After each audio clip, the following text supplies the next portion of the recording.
رمضان میں سب سے بڑا اللہ کا احسان یہ ہے کہ اللہ آپ کو فرض روزے پورے کرنے کی توفیق دے دے۔ یہ بہت بڑا انعام ہے۔ ایک چیز جو میں لوگوں میں نوٹ کرتا ہوں، غور کرتا ہوں، جن لوگوں کو روزے رکھنے کی توفیق ملتی ہے وہ چونکہ عادی ہوتے ہیں، ہر سال رکھ رہے ہوتے ہیں، تو وہ روزوں کو روٹین کا ایک حصہ سمجھتے ہیں، اور جو اس نعمت پر ان کو احساس ہونا چاہیے کہ اللہ نے ہم سے کتنا بڑا کام لیا، وہ احساس ان کو نہیں ہوتا۔ جب اللہ آپ کو کوئی بڑی نعمت دیتا ہے تو اللہ بھی یہ چاہتا ہے کہ یہ اس نعمت پر خوش ہوں۔ کسی نے آپ کو بہت بڑا گفٹ دیا، آپ نے ایسے لے کے سائڈ پہ رکھ دیا، دیکھا بھی نہیں اس کو، تو یہ دینے والے کی بھی بے اکرامی ہے۔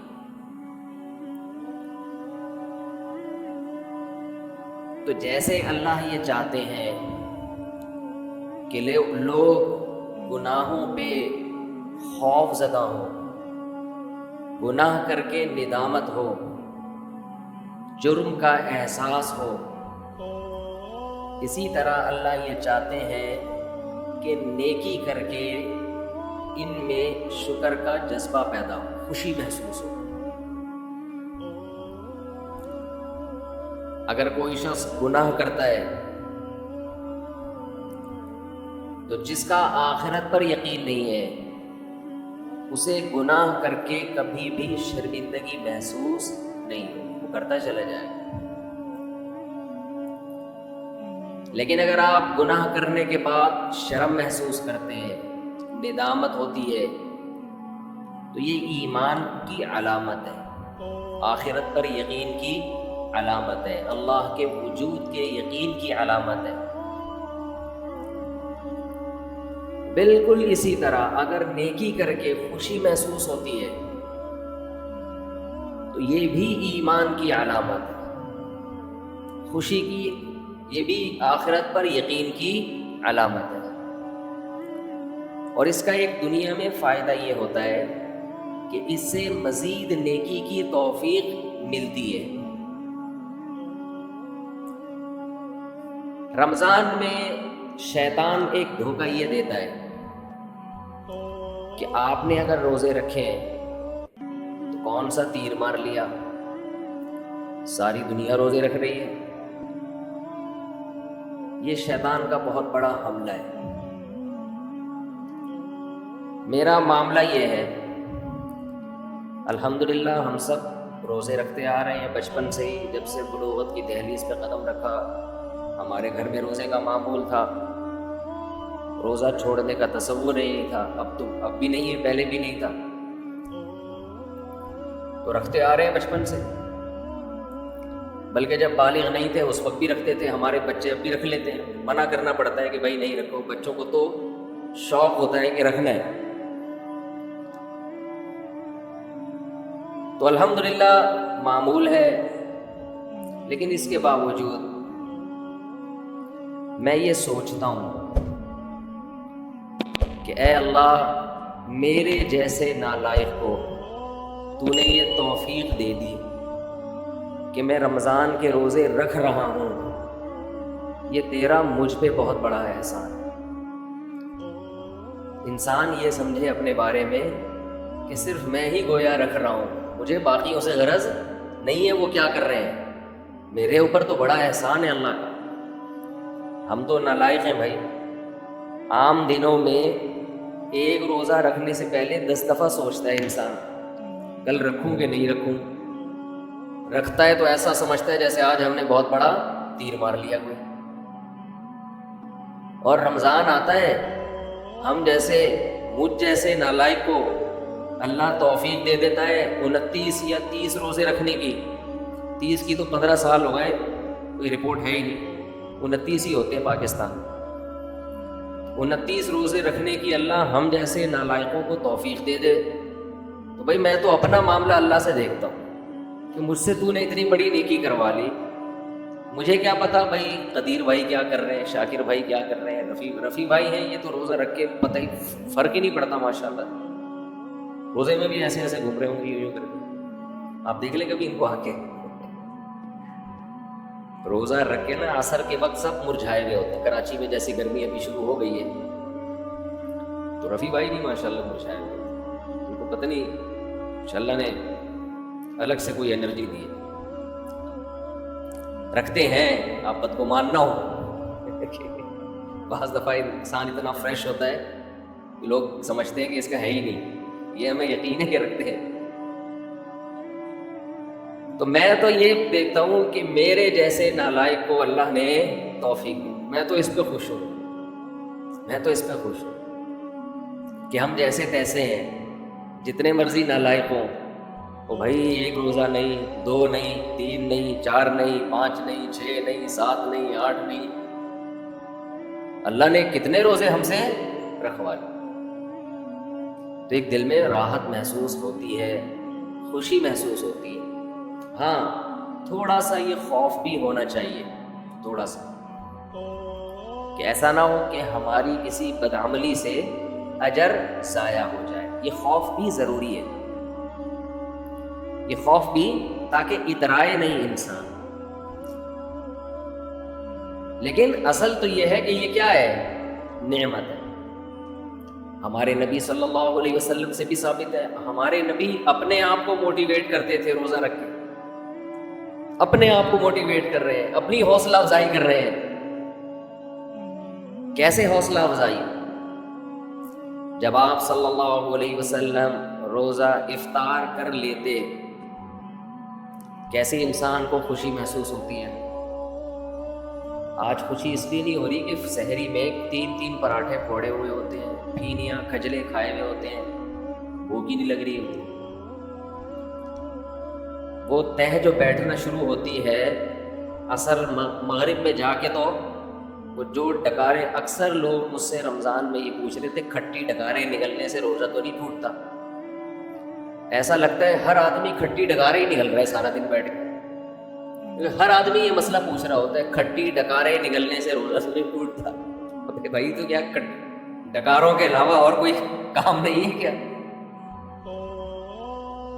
بہرحال یہ تو میں ایسے ہی کہہ رہا ہوں، لیکن جتنا مرضی 3 یا 4 بھی کھا لو تو بھی بہرحال انسان ایک مجاہدہ کرتا ہے، تبھی تو دنیا پرست آدمی 1 روزہ بھی نہیں رکھتا۔ ہٹے کٹے لوگ دیکھے ہم نے، ڈاکٹروں نے ان کو کہا وہ بھی ہے کہ تم نہیں کھاؤ، تمہارے لیے کھانے کے علاوہ دنیا کا ہر کام تم پہ سوٹ کرتا ہے،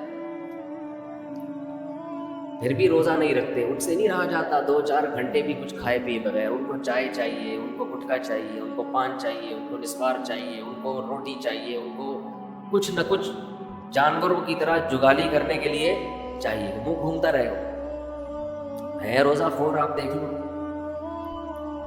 کھا رہے ہیں، ان سے نہیں برداشت ہوتا، گھر میں سب کا روزہ ہوتا ہے، بوڑھوں نے رکھا ہوا ہوتا ہے، لوگ ہمیں آ کے بتاتے ہیں سب کا روزہ ہے، ایک نالائق بیٹا ہے ہٹا کٹا جوان، اس سے نہیں رکھا جاتا، گھر میں نحوست کا ذریعہ بنا ہوا ہے۔ تو ایسے صورت میں اللہ اگر آپ کو توفیق دے دیتا ہے، ٹھیک ہے، تھوڑا خوف بھی ہونا چاہیے کہ پتہ نہیں قبول ہو رہا ہے کہ نہیں ہو رہا، لیکن امید کو، شکر کو خوف پر غالب رکھنا چاہیے۔ تو میں یہ کر رہا تھا، ہمارے نبی بھی اپنے آپ کو موٹیویٹ کیا کرتے تھے، کیسے؟ حالانکہ ہمارے نبی میں خواہشات پہ کنٹرول کرنے کی بہت طاقت تھی، آپ تو 24 گھنٹے کا روزہ رکھتے بسا اوقات، تو آپ صلی اللہ علیہ وسلم جب روزہ افطار کرتے تو کیا فرماتے؟ ذہب الظما، پیاس چلی گئی، ذہب الظما، پیاس چلی، تھوڑی دیر کی ٹینشن تھی، ہمارے اللہ نے وہ پریشانی ختم کر دی۔ وَبَتَلَّتِ الْعُرُوقُ، رگیں تر ہو گئی، جو خشکی جسم میں تھی، چہرے پہ انسان کی خشکی پیدا ہو جاتی ہے نا، تو آپ صلی اللہ علیہ وسلم فرماتے ابتلت العروق، رگیں تر ہو گئی۔ یہ دنیاوی ٹینشن جو تھوڑی دیر کی تھی یہ بھی اللہ نے ختم کر دی۔ وَثَبَتَ الْأَجْرُ إِن شَاءَ اللَّهُ، اور اللہ نے چاہا تو اجر ہمارے نام اعمال میں لکھ دیا گیا۔ یعنی یہ ہمارے لیے کتنی خوشی کی بات ہے کہ ہمارے رب نے ایک نیکی ہم سے کروا کے جو پریشانی تھی وہ بھی ختم کر دی، اور نیکی کا ثواب ہمیشہ کے لیے ہمارے اعمال میں درج کر دیا۔ جب انسان گناہ کرتا ہے تھوڑی دیر کی لذت حاصل ہوتی ہے، یہ لذت تھوڑی دیر بعد ختم، اور نحوست اور گناہ اور اس کا عذاب آپ کے اعمال میں ہمیشہ کے لیے لکھ دیا گیا۔ ایسا ہوتا ہے کہ نہیں ہوتا؟ بد نظری ہے، انٹرنیٹ پر کوئی فحش چیز دیکھ رہے ہو، زنا کر رہے ہو، کچھ حرام کھا رہے ہو، تھوڑی دیر کا گناہ ہے، لذت تھوڑی دیر کی ہے، مزہ تھوڑی دیر کا۔ کوئی گناہ ایسا نہیں ہے جس میں ہمیشہ کا مزہ ہو۔ اللہ نے انسان کی خواہشات کو محدود اور صلاحیتیں بھی محدود۔ جو لوگ جوانی میں زنا کرتے ہیں، ایک بار کریں گے، 2 بار کریں گے، ان کو زنا میں بھی لذت نہیں رہتی، پھر وہ عادت پڑ جاتی ہے حرام کی، گند میں منہ مارنے کی، لیکن وہ لذت نہیں رہتی۔ اور جب عمر آہستہ آہستہ بڑھتی ہے، بڑھاپا آتا ہے، تو ٹھڑک باقی رہ جاتی ہے، زنا کرنے کی طاقت ختم، مچلتا رہتا ہے، ہر وقت سسکیاں لیتا رہتا ہے، ٹینشن ساری زندگی کی، لیکن طاقت کیا ہو گئی؟ خوب سمجھ لے جو جوانی میں زنا کرتا ہے، خوب سمجھ لے بڑھاپے میں زنا کا جذبہ کبھی بھی ختم، بول لینا، نہیں ہوتا۔ اس خوش فہمی میں نہ رہنا کہ ہم جوانی میں زنا کر رہے ہیں تو بڑھاپے میں خود ہی چھوٹ جائے گا، نا نا نا نا نا نا نا، یہ بہت بڑی بھول ہے۔ زنا کا شوق بڑھاپے میں، اگر جوانی میں نہیں چھوڑا زنا تو بڑھاپے میں یہ شوق ختم نہیں ہوتا۔ اب خود سوچو، ایک چیز کا شوق باقی ہے لیکن اس کی طاقت ختم ہو گئی، کس قدر ٹینشن ہے، کس قدر عذاب ہے یہ۔ جن لوگوں کو جوانی میں لڑکوں سے بدفعلی کی عادت ہو، خوب سمجھ لو بڑھاپے میں یہ عادت کم نہیں ہوتی بلکہ بڑھتی ہے، لیکن برائی کی طاقت ختم ہو جاتی ہے۔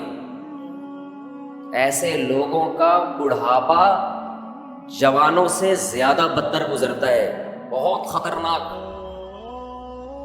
اللہ نے بڑھاپے میں یہ خاصیت رکھی ہے کہ جو چیز آپ میں جوانی میں ہوتی ہے، جو چاہتیں بڑھاپے میں وہ کم ہونے کے بجائے بڑھتی ہیں۔ سمجھ رہے ہیں کہ نہیں سمجھ رہے؟ بار بار حدیث پیش کر چکا ہوں میں، نبی صلی اللہ علیہ وسلم نے فرمایا، یحرم ابن آدم ویشب فیہ اثنتان، الحرص علی المال وطول الامل۔ نبی صلی اللہ علیہ وسلم نے فرمایا، انسان جیسے جیسے سے بوڑھا ہوتا ہے، عمر بڑھتی ہے، 2 چیزیں اس میں جوان ہوتی چلی جاتی ہیں۔ کیا مطلب؟ طاقت پکڑتی ہیں 2 چیزیں۔ جسم جیسے جیسے کمزور ہو رہا ہے نا عمر بڑھنے سے، 2 چاہتیں اس میں کمزور ہونے کے بجائے جوان ہو رہی ہیں۔ ایک لمبی لمبی امیدیں، دوسرا حرص، لالچ، مال کی ہوس، یہ کم ہونے کے بجائے بولو بڑھتی ہے۔ پہلی بات تو یہ سمجھ لیں کہ نبی نے یہ نہیں فرمایا کہ انسان جیسے جیسے بوڑھا ہوتا ہے 2 چیزیں پیدا ہوتی ہیں، یہ نہیں فرمایا، بلکہ فرمایا 2 چیزیں، 2 برائیاں جوان ہوتی ہیں۔ جوان وہی چیز ہوتی ہے جو پہلے پیدا ہو چکی ہو۔ اس حدیث کا صاف مطلب ہے کہ جوانی میں اگر ان دو چیزوں کو ختم کر دیا، برائیوں کو، تو پھر بڑھاپے میں یہ دو چیزیں جوان نہیں ہوتی. جب ہے ہی نہیں تو جوان کہاں سے ہوں گی؟ اور اگر جوانی میں ان دو برائیوں کو آپ نے ختم نہیں کیا تو اس امید پہ مت رہنا کہ جب بوڑھا ہو جاؤں گا تو یہ دو برائیاں مجھ سے ختم ہو جائیں گی. نہ نہ نہ، بڑھاپے میں یہ بڑھیں گی. نہیں سمجھ میں آ رہی ہے، بہت مشکل ہو گئی سمجھانا. میں سمجھا پا رہا ہوں اپنی بات؟ لوگ کیا کرتے ہیں، جوانی میں پلان بنا رہے ہوتے ہیں، موت کی تیاری نہیں کرتے نا. یہ پروجیکٹ، پیسوں کی ہرس، لالچ، یہاں سے گھسیٹ ہو، میرا بحریہ ٹاؤن میں اس کے 2 پلاٹ، میرے 3 ہونے چاہیے. یہ شوق ہوتے ہیں نا جوانی کے. اس کی 2 شادیاں، میری 3 ہونی چاہیے. اس کی 3 تو میری 4 ہونی چاہیے. یہ نہیں ہوتا شوق. یہ جتنا بھی ڈال لو یہ پیدا نہیں ہوتا. اس میں بڑے ڈھیٹ ہیں. جو شوق ہونا چاہیے، یہ تو اس کی کثرت تو پیغمبروں کی سنت ہے نا. یہ والا نہیں پیدا ہو رہا. بس پلاٹوں پہ خرچ کر رہے ہیں، جہاں پیسہ آئے گا گاڑی خرید لیں گے. ہم کہتے ہیں نبی صلی اللہ علیہ وسلم نے فرمایا دنیا میں سب سے قیمتی سرمایہ نیک عورت ہے. اس پہ خرچ کرنے کے لیے تیار نہیں. نہیں، ایک اور گھر بنا لو، ایک اور گاڑی خرید لو. چلو آپ کی ٹینشن ہے، آپ جو مرضی کریں. تو پھر میرا بیان کا رخ چینج ہو جاتا ہے. تو 2 برائیاں. جوان آدمی کیا کرتا ہے، بحریہ ٹاؤن میں 2 پلاٹ ہونے چاہیے. اس کے پاس اس کے 1 کروڑ روپے کماتا ہے تو میں 2 کروڑ روپے کماؤں. اس کو جب موت یاد دلائی جائے کہ ابے تھوڑے دنوں میں مر جائے گا، جب تو پلاٹ خریدتا ہے تو قبرستان بھی تو جا کے دیکھا کرنا. قبرستان بھی تو جا کے دیکھ، تھوڑے دنوں میں وہاں جائے گا. تو شیطان اسے کیا کہتا ہے، بھائی تھوڑے دنوں میں کون آ رہا ہے، ابھی تو میں 30 سال کا ہوں، ابھی تو میں 35 سال کا ہوں، ابھی تو میں 25 سال کا ہوں، ابھی تو بڑا ٹائم ہے، ابھی تو میں ابا بنوں گا، پھر دادا بنوں گا، نانا بنوں گا، پھر بچے بڑے ہوں گے، بہت ٹائم ہے. تو وہ دنیا کی یہ ہوس جوانی میں ختم کرنے کی کوشش نہیں کرتا. اور وہ یہ سمجھتا ہے کہ جب میری ایج زیادہ ہوگی، بال سفید ہوں گے، کمر جھک جائے گی، کڈنی کا پرابلم، ہارٹ کا پرابلم شروع ہوگا، تو مجھے خود ہی اس دنیا سے رغبت ختم ہو جائے گی. ٹھیک ہے، پھر قبر کی بھی تیاری کر لیں گے. پھر یہ بزنس میں، کاروبار میں دل کو اٹکانے کی کوشش نہیں کریں گے. پھر بحریہ ٹاؤن گیا تیل لے لیں، پھر جا کے قبرستان دیکھ لیا کریں گے. تو حدیث کا مطلب یہ ہے کہ یہ آپ کی خوش فہمی ہے، ایسا ہونے والا نہیں ہے. یہ دماغ سے نکال دو. جیسے جیسے عمر بڑھے گی نا، یہ لالچ اور طول الامل، لمبی امیدیں کا کیا مطلب، میں بھی نہیں مروں گا، یہ امیدیں کم نہیں ہوں گی بلکہ بڑھیں گی. اور پیسوں کی جو محبت ابھی آپ کے دل میں ہے یہ کم نہیں ہوگی، یہ محبت اور زیادہ بڑھے گی. کمال ہے نبوت کے علوم پر. ہم نے اپنی زندگی میں جو بوڑھے ہیں نا، جنہوں نے جوانی میں لالچ ختم نہیں کی، بالکل 100% اس حدیث کے مطابق ان کو پایا ہے.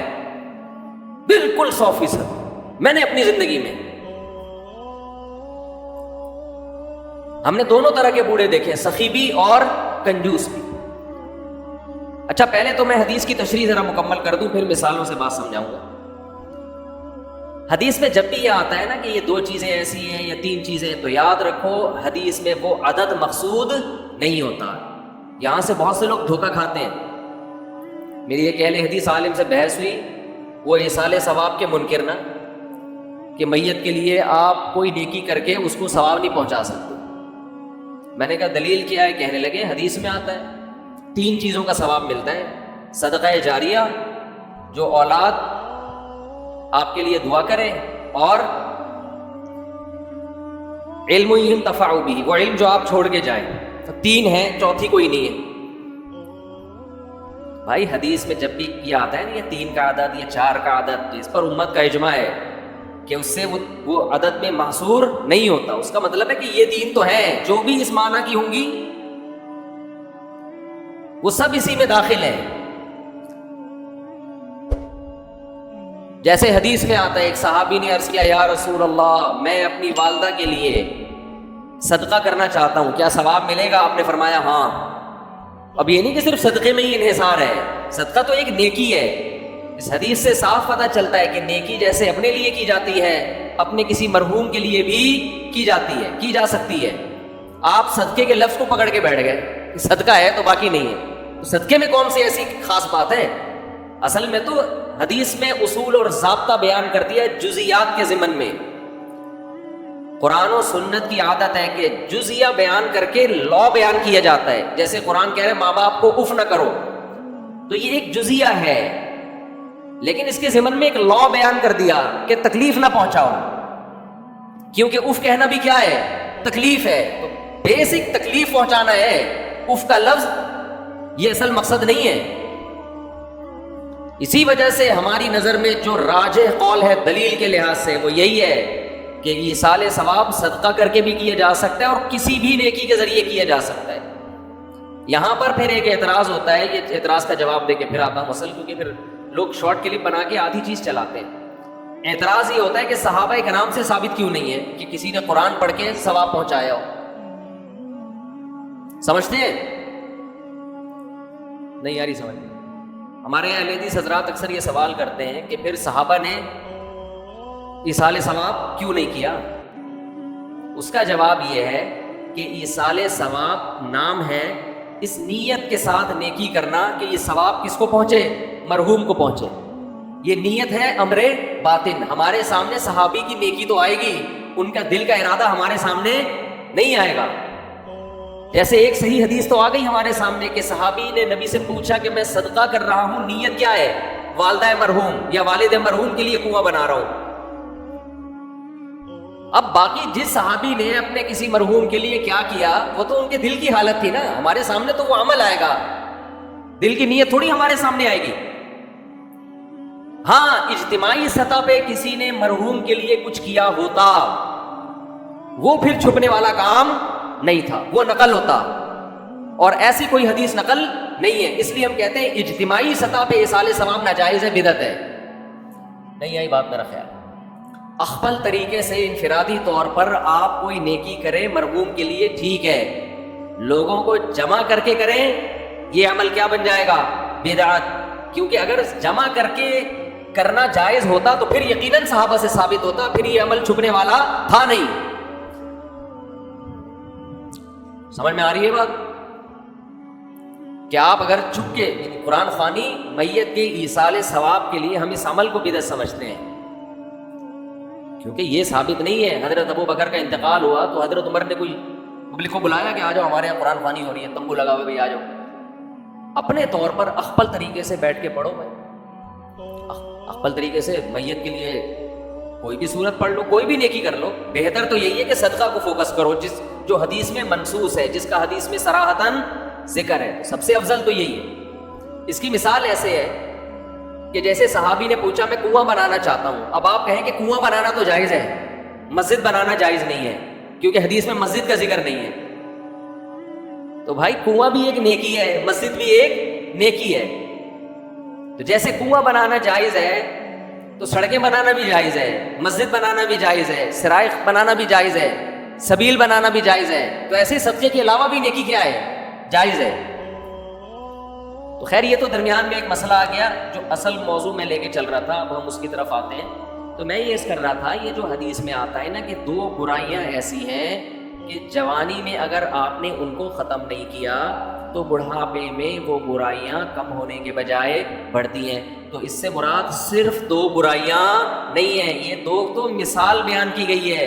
مطلب یہ کہ انسان میں جتنی خواہشات ہیں اگر جوانی میں ان خواہشات کو ختم نہیں کیا تو بڑھاپے میں وہ خواہشات کم نہیں ہوں گی بلکہ اور زیادہ بڑھ جائیں گی۔ لوگ کہتے ہیں بڑھاپے میں تو انسان کمزور ہو جاتا ہے تو خواہشات بڑھیں گی کیسے؟ او بھائی خواہش کو پورا کرنے کی طاقت ہونا الگ چیز ہے، خواہش کا جذبہ پیدا ہونا الگ چیز ہے، طاقت نہیں ہوگی۔ ایک آدمی کا دل چاہتا ہے میں 2 پراٹھے کھا جاؤں، لیکن 2 نوالے کھا کے پیٹ خراب ہو جاتا ہے۔ جذبہ تو ہے 2 پراٹھوں کا، پاور کہ ایک پراٹھا ہضم کرنے کی بھی نہیں ہے. تو پاور ہونا الگ چیز ہے, لیکن پراٹھے پر جب لوگ بیان سنتے ہیں تو ان کا دل چاہتا ہے کھانے کا. اور ویسے بھی روزہ ہے, اچھا بھی لگ رہا ہے منہ سے پراٹھا کھولتے ہوئے ملائی کے ساتھ. آج میں نے قدیر بھائی سے پوچھا فجر کی نماز کے بعد کہ سحری میں کیا کھایا ہے, انہوں نے کہا ملائی سے پراٹھا. میں نے کہا یار میرا دل خراب کر دیا. دودھ کی جو بلائی ہوتی ہے نا گرم, فریج کی رکھی ہوئی نہیں, فریج والی نہیں, دودھ سے جو گرم گرم ملائی نکلتی ہے اس میں تھوڑی سی چینی ڈال دیں. ڈاکٹر منع کرتے ہیں چینی نہ ڈالیں, آپ ڈال دیں, آپ ڈال دیں, صحیح ہے نا. بہت زیادہ ڈاکٹروں کو فری کرانے کی ضرورت نہیں ہے. بس ایک چیز کا خیال کیا کرو کہ اتنا مت کھاؤ کہ وزن بڑھنا شروع ہو جائے. بس جب وزن بڑھ رہا ہے تو اس کا مطلب پھر میٹھے پہ تھوڑا کنٹرول کرو. وزن نہیں بڑھ رہا, کنٹرول میں ہے. اور کنٹرول میں صرف اس سے نہیں ہوتا کہ نہیں کھاؤ, بھائی اچھا کھاؤ, اللہ کے بندو, اللہ نے نعمتیں دی ہیں یار. خربوزے کھا رہے ہیں اس میں افطاری میں, پکوڑے چھوڑ کے افطاری میں بھی خربوزے ہی سے افطار کر رہے ہیں. افطاری میں تو آدمی کا سموسے پکوڑوں میں دل کرتا ہے کہ پھوڑ دے اس کو بیٹھ, مزہ ہی اسی کا ہے. اتنا زیادہ بھی نہ مسلط کرو, ہاں تھوڑا اچھا کھاؤ لیکن کم کھاؤ, بہت زیادہ نہ پڑو. تو انہوں نے میرا دل وہ کر دیا آج صبح نا ملائی کا تذکرہ کر کے. تو میں نے ان سے بولا کہ کل 4:30 بجے ملائی پراٹھے کے ساتھ پہنچا دیں ہمارے. تو یہ کہہ رہے تھے کل 4:30 بجے انشاءاللہ. صبح سحری میں آپ ملائی کھائیں, مزہ نہ آئے ایسے اپنا ہی مزہ ہے. کریم نہ کھائیں, یہ جو بازاری ہے ڈبے کی کریم نہ کھائیں. اور جو وائٹ کڑھائی بناتے ہیں نا گوشت میں, اس میں بھی کریم نہ ڈلوایا کرو, زہر ہے. لوگ کیا کر رہے ہیں, ہوٹلوں میں جا کے کڑھائی بنواتے ہیں, اس کڑھائی میں کیا ڈالی جا رہی ہے آج کل, کریم. وہ کریم کی میں کبھی ترغیب نہیں دے رہا, وہ بہت نقصان دہ ہے. ہم نے اچھے جوان لوگوں کو وہ کڑھائی کھا کے ہارٹ پیشنٹ بنتے ہوئے دیکھا ہے. دیسی چیزوں کی بات الگ ہے, ملائی ہے, ٹھیک ہے. جو ملائی, اس کی ملائی بھی کہتے ہیں اس کو, ویسے تو بالائی ہے لیکن پیار سے ملائی بھی کہا جاتا ہے. بالائی کا مطلب جو اوپر آ جاتی, بالا خانے ہوں گے نا جنت میں, تو وہ بڑی مزے کی ہوتی ہے اگر گرم دودھ کی ہو. خیر اچھا یہ محلہ تو پتہ نہیں کیا ملائی کہاں سے آ گئی یار. تو میں یہ عرض کر رہا تھا کہ 2 برائیاں, ہاں میں یہ کہہ رہا تھا وزن نہیں بڑھنے دو, بس کھاؤ لیکن وزن پہ کیا کرو. ہم نے مزدوروں کو دیکھا ہے, کوئی بیماری نہیں ہوتی, صرف روٹی کھا رہے ہوتے ہیں, صرف روٹی. وہ اتنے غریب بھی دیکھے ہم نے کہ سالن نہیں ہے ان کے پاس, صرف روٹی, پھر بھی فٹ فاٹ ہیں, صحت مند ہیں, نہ کوئی کڈنی کا پرابلم, نہ کوئی شوگر کا پرابلم, پیٹ بھی کمر سے چپکا ہوا ہے, ایسی فٹنس آدمی حیران ہو جائے. تو محنت کرے نا انسان, چلے پھرے, خوش رہے, تو یہ زیادہ سب سے اچھا صحت بنانے کا یہ نسخہ. اور خوش رہنے کے لیے ضروری ہے کہ دنیا کی محبت ختم کرے. جس کے دل میں دنیا کی ہوس ہے وہ خوش رہنے کے علاوہ دنیا کا ہر کام کر سکتا ہے, سمجھتے ہو. جب وہ دنیا کو مسافر خانہ نہیں سمجھے گا تو پاگل ہوتا رہے گا. ابے اس کے پاس پلاٹ آ گیا, ابے اس کے پاس گاڑی آ گئی, ابے اس کا امریکہ کا ویزا لگ گیا, ہم یہاں ٹھیلے بیچ رہے, ابے یہ سیدھا بولو بھائی بھاڑ میں جائے. جب بحریہ ٹاؤن کے مالک کا جنازہ اٹھے گا تو میرے دوست نے 2 پلاٹ لے لیے تو کون سا تیر مار دیا, جو اونر ہے وہ مر جائے گا, ختم بھائی. تھوڑے دنوں میں ٹماٹر بیچو, رکشا چلاؤ, لینڈ کروزر میں گھومو, یہ تھوڑے دن کے کھیل ہیں, اس کے بعد ختم. قارون جب اپنے خزانوں کے ساتھ مارکیٹ میں آیا نا, قرآن کہہ رہا ہے, قرآن نے تو مارکیٹ کا لفظ استعمال نہیں کیا, جب اپنے خزانوں کے ساتھ قارون مارکیٹ میں آیا ایک دفعہ پورے جاہو جلال کے ساتھ, پبلک نے جب اس کا پروٹوکول دیکھا اور خزانے دیکھے, اس کا لباس, جب بڑا آدمی جا رہا ہوتا ہے نا بڑی عزت دی جاتی ہے, تو بے وقوف لوگ رالے ٹپکانا شروع کرتے ہیں, یا لیت لنا مثل ما اوتی قارون. احمقوں اور بے وقوفوں نے کہا ہائے کاش ہمارے پاس بھی ایسی دولت ہوتی جیسی قارون کے پاس. کیا پروٹوکول ہے بھائی اس کا. تو قرآن کیا کہتا ہے, علم والوں نے کہا ویلکم, برباد ہو جاؤ, تمہارا ناس ہو جائے. جب انسان بہت ہی الٹی بات کرتا ہے تو آدمی کہتا ہے تیرا ناس ہو, برباد ہو جائے, کہ بیکار باتیں کر رہا ہے بیٹھے. کیا کہنے لگے, ویلکم, تباہ ہو جاؤ. یہ ویلکم نہیں ہے, کیونکہ ایک جگہ کہیں ہم عربی گرامر پڑھ رہے تھے تو پرانے زمانے میں جب متحدہ حقیقی بنی تھی نا, وہ 90s کی بات ہے, تو ایک جگہ لکھا تھا ویلکم آفاق احمد. تو ہم عربی گرامر پڑھ رہے تھے, میں اس کو پڑھ رہا ہوں ویلکم آفاق احمد. اب ویلکم کا معنی تو بددعا ہے کہ تم تباہ ہو جاؤ. تو میں حیران ہوں کہ انہوں نے اپنے قائد کو گالی کیوں دی ہوئی ہے. میں وہاں کھڑا بس سوچ رہا ہوں کہ اپنا قائد بھی متحدہ حقیقی بنی تھی نا, تو وہ قائد بھی مانتے ہو آفاق احمد کو اور تم کہہ رہے ہو اور گالی بھی دے رہے ہو تم تباہ ہو جاؤ. پھر کسی نے بتایا بھائی یہ ویلکم نہیں ہے, یہ ویلکم. تو پھر ایک عربی ان دنوں میں آئے ہوئے تھے, وہ کہنے لگے لی سبیلی ہی چوک کدھر ہے. لسبیلا چوک کو کہہ رہے تھے لی سبیلی ہی چوک. وہ کہہ رہے تھے یہ لی سبیلی ہی چوک کدھر ہے. تو عرب اس طرح کی غلطیاں بھی کر رہے ہوتے ہیں. تو خیر, تو قارون کے خزانوں کو دیکھ کر بے وقوف لوگ کیا کہنے لگے, یا لیت لنا, ہائے ہائے ہائے کاش ہمارے پاس بھی ایسا جاہو جلال, ایسی گاڑیاں ایسی سواریاں ہوتی. تو اللہ فرماتے ہیں جو علم والے لوگ تھے انہوں نے کیا کہا, ویلکم تمہارا ناس ہو, برباد ہو جاؤ تم, کیسی باتیں کر رہے بے وقوفوں والی. ثواب اللہ خیرون, اللہ جو نیک عمل پہ بدلہ دے گا وہ اس سے کئی گنا بہتر ہے. تو کبھی تمہاری رالیں کسی نیک عمل کو دیکھ کے تو ٹپکی نہیں ہے کہ وہ روزے رکھ رہا ہے, وہ صدقہ کر رہا ہے تو رال ٹپ کے یار کتنا کما رہا ہے. یہ ٹپک کس پہ رالیں رہی ہیں, جو عیاشی کر رہا ہے. تو یہ عیاشی تو تھوڑے دنوں میں ختم ہونے والی ہے. اور قارون اب مارکیٹ سے شارٹ ہو گیا کہ نہیں ہو گیا, کہاں گیا اس کا جاہو جلال. تو قبر بھی نہیں ملتی, قبر بھی نہیں ہے, زمین میں دھسا دیا اللہ نے, ایسا دھسایا حدیث میں آتا ہے قیامت تک دھستا ہی رہے گا. موسیٰ علیہ السلام نے اسے کہا زکات دے, اللہ نے تجھ پر احسان کیا ہے, تو جیسے اللہ نے تجھے دولت دے کے احسان کیا تو اللہ کی مخلوق پہ احسان کر, تو بھی مخلوق پہ خوب خرچ کر. تو کہنے لگا یہ میرا کمال ہے جو میں نے پیسہ کمایا ہے, مائنڈ میرا کیا تھا. آج بعض مالدار لوگ کہہ رہے ہیں نا میرا مائنڈ, میری لک ہے اور میری, او بھائی آپ کا کچھ نہیں ہے. جس کے لیے اللہ رزق کے دروازے کھولنا چاہے کھول دیتا ہے. ہم نے بڑے بڑے فنٹر دیکھے ہیں, وہ بیچارے ٹماٹر ہی بیچتے رہتے ہیں ساری زندگی, حالانکہ مائنڈ ان کا بہت ہوتا ہے. اور بڑے بڑے بیوقوف لوگ دیکھیں جن کے پاس نوٹ گننے کی فرصت نہیں ہے. تبھی امام شافعی نے کہا ہے نا, ایک شعر امام شافعی کی طرف منسوب ہے واللہ عالم, کہ اگر عقل کی بیس پر لوگوں کے پاس پیسہ آتا تو غریب تو بیچارے بھوکے مر جاتے. نہیں سوری, بے وقوف بیچارے بھوکے مر جاتے اگر عقل کی بیس پہ پیسہ ملے. تو میں اکثر اس پہ ایک واقعہ بھی سناتا ہوں, میں جلدی سنا کے آگے چلتے ہیں. ایک مالدار آدمی, ہمارے حضرت یہ واقعہ سنایا کرتے تھے پرانے زمانے کا. ایک بہت مالدار آدمی تھا, غریب تھا, سوری ایک بڑا عقل مند آدمی تھا, غریب, مجھے بھی روزہ لگ رہا ہے آج. ایک بڑا عقل مند آدمی تھا مگر تھا کیا, غریب. اکثر ایسے ہی ہوتا ہے عقل مندوں کے پاس پیسہ نہیں ہوتا, لیکن یہ قاعدہ کلیہ نہیں ہے. مالدار بولیں گے مفتی صاحب ہمیں بیوقوف کہہ رہے ہیں. تو اس نے دیکھا کہ ایک آدمی بڑا مالدار تجارت کا سامان لے کے جا رہا ہے, بیوقوف اتنا ہے کہ اونٹ کے ایک طرف چاول کی یا جو بھی امپورٹ کر رہا ہوگا جو بھی چیز, اس کی بوریاں لادی ہوئی ہیں, اور بیلنس برابر کرنے کے لیے اونٹ کے دوسرے طرف ریت کے بورے رکھے ہوئے ہیں تاکہ بیلنس کیا ہو جائے. 10 بوریاں چاول کی یہاں ہیں تو وزن برابر کرنے کے لیے 10 بوریاں ریت کی ادھر. اس امیر آدمی نے لفٹ مانگی اس غریب سے, وہی نا روزہ لگ رہا ہے. اس عقل مند آدمی نے لفٹ مانگی اس بے وقوف سے, کیونکہ یہ عقل مند غریب تھا. تو اس بے وقوف نے اس کو لفٹ دے دی کہ چل تو میرے ساتھ اونٹ پہ بیٹھ جا.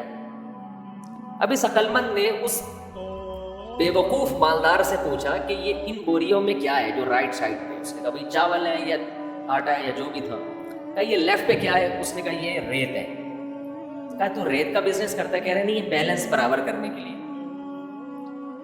اس عقل مند نے اس سے کہا کہ بے وقوف آدمی 10 بوریاں اگر یہاں ہیں تو 5 بوریاں ادھر کر دے, اس سے بیلنس کیا ہو جائے گا. اونٹ پہ تو نے بلا وجہ کا ڈبل لوڈ ڈالا ہوا ہے, اور یہ 10 بوریاں بھرنے میں کتنا ٹائم لگا ہوگا. تو بے وقوف آدمی تو یہ کر لینا کہ 5 یہاں کر دے اور 5 وہاں کر دے. اس نے کہا یار یہ تو بڑی لاجک کی بات کی ہے. نیچے اترا, اپنے مزدور کو جو بھی ہوگا اس کے ساتھ اس کو بولا بھائی بوریاں ہٹا, 5 چاول کی بوریاں یہاں کر دے اور 5 یہاں. اونٹ کی سپیڈ بھی تیز ہو گئی اور اونٹ کو بھی سکون کا سانس آیا, بڑا خوش. اب اس غریب آدمی سے اس بے وقوف نے انٹرویو لینا شروع کیا کہ تو کرتا کیا ہے. اس کا خیال تھا کہ یہ تو ارب پتی ہوگا جو اتنا عقل مند ہے, جس نے مجھے اتنے اچھے مشورے دیے یہ خود کیا ہوگا؟ یعنی اب میرے جیسے بیوقوف کے پاس اتنا پیسہ ہے تو اس عقل مند کے پاس تو اس کی تو ملیں چلتی ہوں گی نا. تو اس سے پوچھا تو کرتا کیا ہے؟ اس نے کہا یار میں تو غریب آدمی ہوں, جس کام میں ہاتھ ڈالوں برباد. میرے پاس تو سواری بھی نہیں ہے, تبھی تو میں نے تجھ سے لفٹ مانگی ہے. اس نے کہا اتر نیچے اتر. اونٹ کو واپس گھمایا, 5 بوریاں دوبارہ ادھر کی اور ریت کی بوریاں دوبارہ بیلنس برابر کرنے کے لیے ادھر ڈال. بولا تیری عقل کی وجہ سے تیرے پاس جب 1 کوڑی روپیہ نہیں ہے تو میں بیوقوف تجھ عقل مند سے 1000 گنا بہتر. میں تیرے مشوروں پر عمل کروں گا نا, میں بھی تیرے جیسا بن جاؤں گا.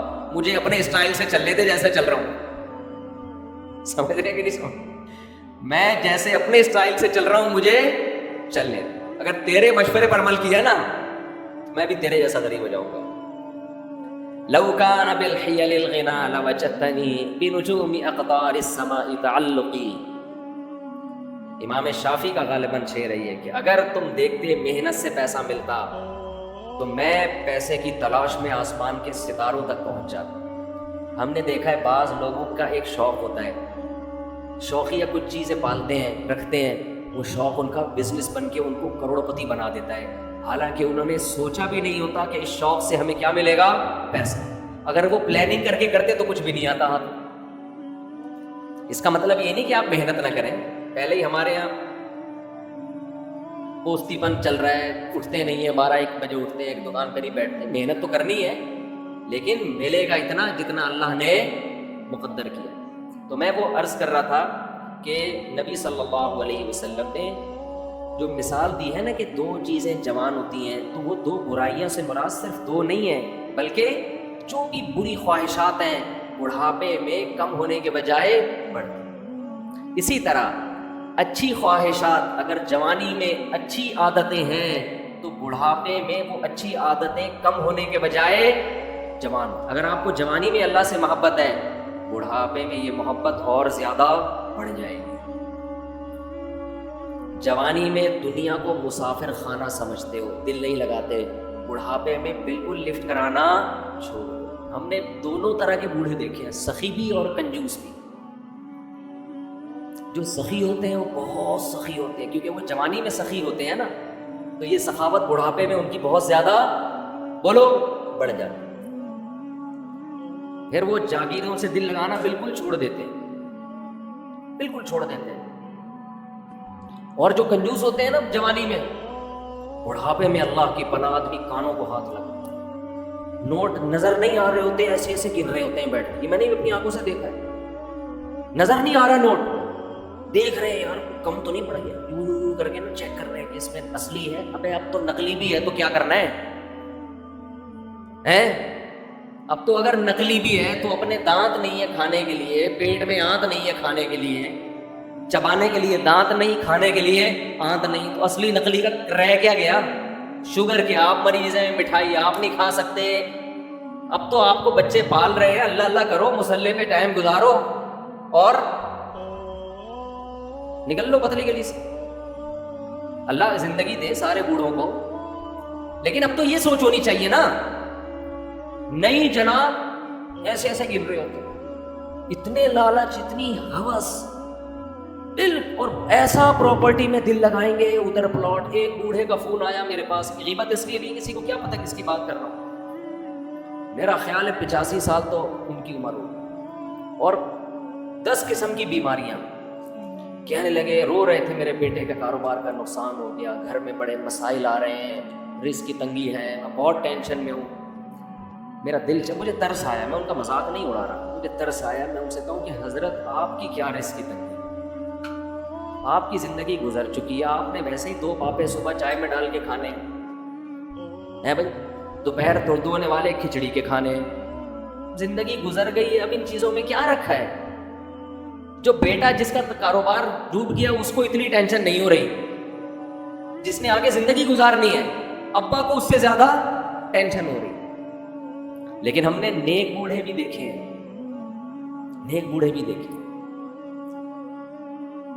ہمارے نانا, اللہ تعالیٰ مغفرت فرمائے, نانا نانی دونوں. میرے نانا کی بھی 99 سال ماشاءاللہ عمر تھی. نانی نے بھی بڑی عمر پائی ہے. جب بھی ہم ان کے پاس جاتے تھے نا تو وہ شاعری شروع کر دیتے تھے قبر کی آخرت کی. ٹھیک ہے, گھر جسے سمجھے ہو وہ تم گھر نہیں. مجھے پورا شعر یاد نہیں ہے ان کا, یعنی بار بار کہتے تھے بیٹا جس کو تم گھر سمجھ رہے ہو یہ گھر نہیں ہے, گھر اصل کیا ہے, قبرستان. اور سخاوت ایسی, کھلا رہے. ہر وقت کچن میں کھانا بنتا رہتا تھا. مسجد کے امام بھی تھے ہمارے نانا, تو جو گلی محلے میں جا رہا ہے نا اس کو بلایا, ادھر آ بیٹھ. گھر والوں کو ٹینشن دی گئی تھی کھانا لے کر آؤ اس کے لیے. تو گھر والے بھی تنگ آ گئے تھے. تنگ آنے کا مطلب ظاہر ہے بار بار کھانا گھر میں پکتا رہے, لیکن سخاوت تو تھی نا. تو ایسے بھی دیکھے ہیں کہ بھائی گھر ور کچھ ان کو کوئی دلچسپی نہیں ہوتی پلاٹوں میں, جائیدادوں میں. تو یہ جوانی میں ختم کر لیا تو ہو جائے گا. تو میں جلدی سے بیان کو سمیٹتا ہوں. میں یہ عرض کر رہا تھا, دیکھو میرے بھائی, اگر اللہ نے آپ میں کوئی اچھی بات رکھی ہے, کسی نیکی کی توفیق دی ہے, تو اس کا بھی استحضار کرنا چاہیے. استحضار کا مطلب اس کے بارے میں ہمیں سوچنا چاہیے, اس کی ہم قدر کریں, اس پہ اللہ کا شکر ادا کریں. یہ نہ دیکھیں سب روزے رکھنے تو ہم نے رکھ لیا تو کیا ہو گیا. بھائی سب کا نہیں پتا, ہم تو نالائق ہیں یار, سب تو بہت نیک ہیں, وہ تو رکھ سکتے ہیں. ہم جیسے نالائق کو اللہ نے توفیق, میرا جو اللہ سے معاملہ ہے مجھے کیا پتا آپ کا کیا معاملہ ہے, میں تو اپنا معاملہ دیکھوں گا. تو ہمارے نبی اپنے آپ کو موٹیویٹ کیسے کرتے تھے, ذهب الظما, پیاس چلی گئی, وابتلت العروق, رگیں تر ہو گئیں, وثبت الاجر ان شاء اللہ, اور اللہ نے چاہا تو اجر ہمارے اعمال میں لکھ دیا گیا, اجر لکھ دیا گیا ہے. تو اس سے انسان کو اگلے دن دوبارہ روزہ رکھنے کا حوصلہ ملتا ہے. اور گناہ میں الٹا, تھوڑی دیر کی لذت, یہاں سے بات شروع ہوئی تھی کہ جوانی میں بھی یہ لذتیں اگر آپ نے کنٹرول نہیں کیا نا تو بڑھاپے میں یہ لذتیں بڑھیں گی, مگر گناہ کرنے کی طاقت کیا ہو جائے گی, ختم. تو حسرت, افسوس, ٹینشن والی زندگی. تو اس لیے جوانی میں اپنے آپ کو نیکی کا عادی بنا لو, اس سے بڑھاپا بڑا خاندانی گزرے گا. اللہ کی بڑھاپے میں توفیق ملے گی. جوانی میں تسبیح کی عادت ڈال لو, سمجھتے ہو, نہیں آ رہی سمجھ میں. جوانی میں کیا عادت ڈال لو, تسبیح کی. نبی صلی اللہ علیہ وسلم نے فرمایا, صحیح بخاری کی آخری حدیث, کلمتان خفیفتان علی اللسان ثقیلتان فی المیزان حبیبتان الی الرحمن سبحان اللہ وبحمدہ سبحان اللہ العظیم. دو کلمات زبان پہ بہت ہلکے, ترازو میں بہت بھاری, اور رحمان کو بہت محبوب. ایک سبحان اللہ وبحمدہ, دوسرا سبحان اللہ العظیم. یہ آپ نے اگر جوانی میں اپنے آپ کو ذکر کا عادی بنا دیا, بڑھاپا بڑا اچھا گزرے گا. ہماری مسجد میں ایک بزرگ ہیں, پابندی سے تراویح پڑھتے ہیں. آج فجر میں پتہ چلا کہ روزانہ 20 پارے تلاوت کا معمول ہے. میرا خیال ہے 70 سال عمر تو ہوگی. 70 سال میں روزانہ کتنے پارے پڑھ رہے ہیں, 20. کیا یہ عادت انہوں نے بڑھاپے میں ڈالی ہے؟ بڑھاپے میں اتنی ہمت نہیں ہوتی. یہ عادت کب سے پڑی ہوئی ہوتی ہے, جوانی میں روز 20 نہیں پڑھتے ہوں گے, 2 پڑھتے ہوں گے, 3 پڑھتے ہوں گے. لیکن جیسے جیسے عمر بڑھ رہی ہے وہ تعداد کم ہونے کے بجائے بولو وہ شوق بڑھتا چلا جا رہا ہے. عین ممکن ہے کچھ دنوں کے بعد یا چند سالوں کے بعد صحت اجازت نہ دے, عین ممکن ہے, لیکن شوق تلاوت کا کم ہونے کے بجائے بڑھے گا. اور اللہ اجر کس پہ لکھے گا, شوق پہ. حدیث میں آتا ہے کسی کا کوئی معمول تھا, صحت خراب ہونے کی وجہ سے معمول چھوٹ گیا تو اللہ اس کے اعمال میں وہ نیکی لکھتے رہتے ہیں. جیسے کسی نے ہمیشہ رمضان میں روزے رکھے ہوں, بڑھاپا آ گیا, شوگر, بیماریوں کی وجہ سے روزہ نہیں رکھ پا رہا, اب یہ تھوڑی کہ اللہ اس کا اجر ضائع کریں گے. اللہ کہیں گے تو نے ہمیشہ رکھے ہیں, اب مجبور ہے تو میں تیرے اعمال میں روزے لکھتا چلا جاؤں گا. تو آج آپ نے اپنے آپ کو میرے بھائی اللہ کا تھوڑا تھوڑا اللہ کا ذکر کی عادت ڈالو. میں نہیں کہہ رہا آپ سے زیادہ نہیں ہوتا تو وحشت نہ تھوڑا کر لو. آج تھوڑا کرو گے, کل اس تھوڑے میں ایسی لذت ہوگی کہ اللہ اس مقدار کو بڑھا دے. حدیث میں آتا ہے سبحان اللہ والحمد للہ ولا الہ الا اللہ واللہ اکبر، یہ کلمات احب الی اللہ مما طلعت الشمس او کما قال صلی اللہ علیہ وسلم.